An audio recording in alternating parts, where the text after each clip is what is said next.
Welcome to Quickies. My videos are for entertainment purpose only. Movie के start में past का scene दिखाया जाता है जहां दोनों बहनें एल्सा और एना एन्चेंटेड फॉरेस्ट बनाती हैं और खेल रही होती हैं। जिमिन के फादर एग्नार वहां आ जाते हैं और कहते हैं आओ मैं तुम लोगों को एक स्टोरी बताता हूँ कि कैसे एन्चेंटेड फॉरेस्ट में 4 स्पिरिट्स रहा करती थी, अर्थ, वाटर, एयर और फायर। वहाँ पर नॉर्थुल्ड्रा नामी एक कबीला रहा करता था। ये सब आम इंसानों की तरह थे मगर दूसरे कबीलों से ज्यादा बातचीत नहीं करते थे। इसलिए इनके फादर रोनाल्ड ने एंड्रेला को इस ट्राइब से जोड़ने के लिए एक डैम बना कर दिया था और साथ ही रिसोर्सेज भी दिए थे ताकि वो लोग सरवाइव कर सके। डैम बनने के बाद फॉरेस्ट में सेलिब्रेशंस थी और ट्राइब के लोगों ने इन्हें भी इनवाइट किया था। एग्नार के फादर उसको भी साथ लेकर गए। एग्नार किंग और बाकी सब लोगों के साथ एंजॉय कर रहे थे कि अचानक ट्राइब के लोगों और किंग की आर्मी के दरमियान लड़ाई शुरू हो गई। रोनाल्ड तो गिर गया। इस लड़ाई की वजह से स्पिरिट्स बहुत नाराज हो गईं। एग्नार गिरकर बेहोश हो गया था मगर उसे कुछ अजीब आवाजें आ रही थी और फिर बाद में उसे वहाँ से कोई ले गया। इसके बाद स्पिरिट्स ने फॉरेस्ट को स्मोकी एयर में चेंज कर दिया और अब ना ही कोई इस फॉरेस्ट में जा सकता है ना वहाँ से वापस आ सकता है। स्टोरी खत्म करके किंग एग्नार वहाँ से चले जाते हैं तो एल्सा और एना मजीद डिटेल्स जानना चाहती थी, इसलिए वो अपनी मदर से पूछती हैं। उनकी मदर बताती है कि एक ऑटोहालन नामी रिवर है जो सारे राज जानता है। अब हम प्रेजेंट में आ जाते हैं जहाँ एल्सा और एना किंगडम को चला रही थी। ऑटम आ गया था और किंगडम में सेलिब्रेशंस हो रही थी। एल्सा को कुछ आवाजें आती हैं जो कोई और सुन नहीं पाता। एना एल्सा को परेशान देखकर उसे चीयर अप करती है और हौसला देती है। जब एल्सा सोई हुई थी तो नींद में भी एल्सा को वही आवाजें परेशान करती हैं। एल्सा इन आवाजों से जाग जाती है और बाहर आकर अपने मैजिक से इन आवाजों से कम्युनिकेट करने की कोशिश करती है और एल्सा इसमें कामयाब भी हो जाती है। पूरे किंगडम में आइस गिरने लगती है। सब लोग आइस को देखने के लिए बाहर आते हैं तो 3 स्पिरिट्स इन पर हमला कर देती हैं, वाटर, एयर और फायर। एल्सा नोट करती है कि एक स्पिरिट अभी तक नहीं आई और वो है अर्थ, यानी कोई अर्थक्वेक आने वाला है। एल्सा सब लोगों को जगह खाली करने का कहती है। एल्सा एना को बताती है कि उसे अजीब आवाजें आ। अगले सीन्स में ट्रोल्स और उनके लीडर भी आ जाते हैं। वो एल्सा से कहते हैं कि तुम्हें इन 4 स्पिरिट्स का सीक्रेट जानना होगा। एल्सा का मानना था कि जो आवाजें उसे आती हैं वो अच्छी आवाजें हैं। एल्सा ट्रोल्स की बातों से अंदाजा लगाती है कि उसे अरेंडेला को बचाने के लिए एन्चेंटेड फॉरेस्ट जाना होगा और यूं एल्सा, ओलफ, क्रिस्टोफ और एना अपनी जर्नी स्टार्ट करते हैं। जैसे ही वो लोग फॉरेस्ट में एंटर होते हैं उन्हें हर जगह ब्यूटी ही ब्यूटी नजर आती है और वो अलग अलग घूमने लगते हैं। एना के साथ क्रिस्टोफ होता है जो एना को प्रपोज करना चाहता था, लेकिन एना क्रिस्टोफ को इग्नोर करते हुए एल्सा के पास चली जाती है। एल्सा ओलफ को ढूंढ रही थी जो कहीं गुम हो गया था। जब उन्हें ओलफ मिलता है तो इतने में एयरस्टॉर्म आ जाता है और इन सब को अपने में ले लेता है। कुछ देर बाद सब लोग एयरस्टॉर्म से बाहर निकल आते हैं सिवाय एल्सा के। एल्सा अपनी पावर्स को यूज करते हुए वहाँ से निकलने की कोशिश करती है तो उसे पास्ट के कुछ इवेंट्स दिखाई देते हैं, जैसे एग्नार को कोई औरत बचा रही होती है। इतने में इन्हें कुछ आवाजें आती हैं तो वो इस आवाज को फॉलो करते हैं तो इन्हें पता चलता है कि नॉर्थुल्ड्रा के लोग अरेंडेला के लोगों से अभी तक लड़ रहे हैं। ओलफ इन्हें रोकने की बहुत कोशिश करता है मगर वो लोग बाज नहीं आते। फाइनली एल्सा अपनी पावर्स से इन्हें रोकती है। सब लोग एल्सा की ये पावर्स देखकर हैरान हो जाते हैं। एल्सा इन्हें कहती है कि वो फॉरेस्ट को प्रोटेक्ट करेगी। इतने में फायर स्पिरिट वहाँ आ जाती है। फायर स्पिरिट जहाँ भी जाती वहाँ आग लगाती। एल्सा इस फायर को आइस में चेंज कर देती। एल्सा उसका पीछा करती है तो फायर स्पिरिट आखिरकार सालमंडर में चेंज हो जाती है और वो एल्सा को फॉलो करने का कहती है।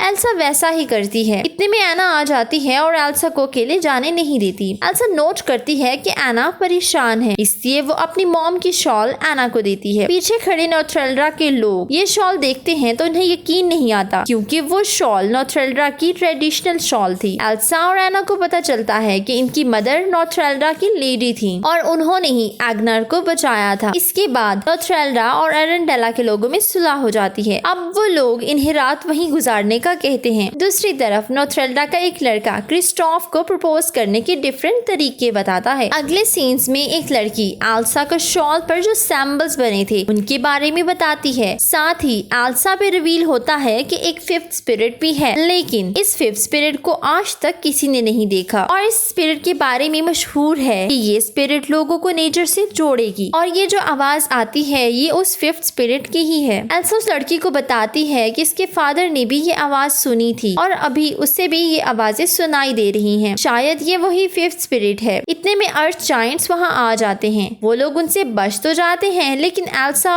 एना से कहती है कि हमें इन सब लोगों की जान खतरे में नहीं डालनी चाहिए। हमें नॉर्थ जाना होगा जहाँ से वो आवाजें आ रही हैं। वो सब लोगों को वहाँ छोड़कर नॉर्थ की तरफ जाने लगते हैं। एना के जाने की वजह से क्रिस्टोफ बहुत उदास हो जाता है। एल्सा, एना, ओलफ और सालमेंडर अब अपने सफर पे रवाना होते हैं। रास्ते में एल्सा और एना को अपने पेरेंट्स की संकन शिप दिखाई देती है। अब वो लोग अंदर जाते हैं तो उन्हें एक वाटरप्रूफ केबिन मिलता है जिसमें एक मैप था। अब इन्हें पता चलता है कि इनके पेरेंट्स ब्लैक सी से होते हुए ऑटोहालन जा रहे थे ताकि वो एल्सा की पावर्स के बारे में जान सकें। अब एल्सा वाटर स्पिरिट को बुलाकर उसकी मदद से जानने की कोशिश करती है कि उसके पेरेंट्स की डेथ कैसे हुई। तो उसे पता चलता है कि उसके पेरेंट्स की डेथ ब्लैक सी में जाने की वजह से हुई। ब्लैक सी बहुत खतरनाक है और जो कोई भी वहाँ जाता है वहाँ से वापस नहीं आता। एल्सा सोच में पड़ जाती है कि उसके पेरेंट्स की डेथ उसकी वजह से हुई है। एल्सा रोते हुए शिप से बाहर चली जाती है तो एना उसे समझाने की कोशिश करती है कि उसके पेरेंट्स की डेथ तुम्हारी वजह से नहीं हुई बल्कि वो अपनी मर्जी से वहाँ गए थे। एना उसे ये भी कहती है तुम्हारी पावर्स एडोना की काइंडनेस का गिफ्ट थी। एल्सा इन सब बातों से अच्छा फील करती है। एल्सा एना को बताती है कि सच्चाई जानने के लिए उसे ऑटोहालन जाना होगा और ऑटोहालन जाने के लिए उसे ब्लैक सी से गुजरना होगा, इसलिए वो वहाँ अकेले जाना चाहती है। एना उसे किसी सूरत अकेले जाने नहीं देना चाहती थी, इसलिए एल्सा आइस बोट बनाकर एना और ओलफ को दूर भेज देती है। एना भी बड़ी चालाकी से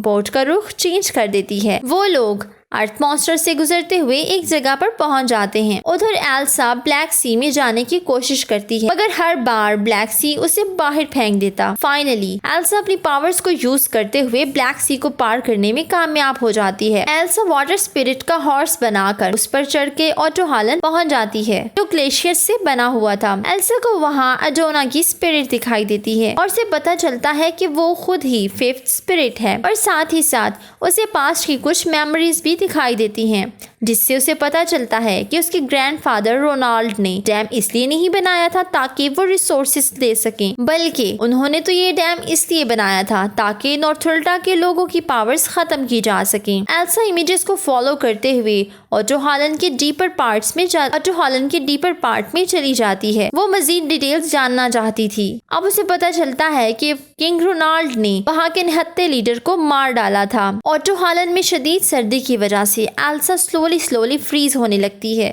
इससे पहले कि वो पूरी फ्रोजन हो जाती, वो अपनी पावर से एक मेमोरी बनाकर एना की तरफ भेज देती है ताकि एना सब सच्चाई जान सके। ये मेमोरी एना और ओलफ तक पहुंच जाती है। इसे देखकर एना को सब समझ आ जाती है। एना अब कहती है कि हमें ये डैम डिस्ट्रॉय करना है ताकि वहाँ की मिस्ट खत्म हो सके और सब स्पिरिट्स खुश हो जाएं। लेकिन डैम को डिस्ट्रॉय करने की वजह से एरेंडेला में फ्लड आ सकता था। ओलफ एना को बाहर जाने का रास्ता बताता है। देखते ही देखते ओलफ डल होने लगता है और एना के हाथों में खत्म हो जाता है, जिससे एना को अंदाजा होता है कि उसकी बहन खतरे में है। एना जल्दी से बाहर आती है और प्लान बनाती है। एना अर्थ मॉन्स्टर्स को उठाने की कोशिश करती है ताकि वो एना को फॉलो करें और ऐसा ही होता है। अर्थ मॉन्स्टर्स एना को फॉलो करते हैं। वहाँ पर एरेंडेला की मिलिट्री भी होती है और चीफ कोशिश करता है कि वो एना के साथ मिलकर मॉन्स्टर्स को साथ लेकर आए। अर्थ मॉन्स्टर्स बड़े बड़े पत्थर उठाकर डैम पर फेंकते हैं और आखिरकार डैम टूट जाता है। सारा पानी फ्लो करते हुए एरेंडेला की तरफ जाता है। डैम टूटने की वजह से एना नीचे गिरने लगती है, लेकिन क्रिस्टोफ वक्त पे आके उसे बचा लेता है। दूसरी तरफ स्पिरिट्स एल्सा को छोड़ देती हैं। अगले सीन्स में पानी बहुत तेजी से एरेंडेला की तरफ आ रहा होता है, तो इतने में वाटर हॉर्स पर बैठी एल्सा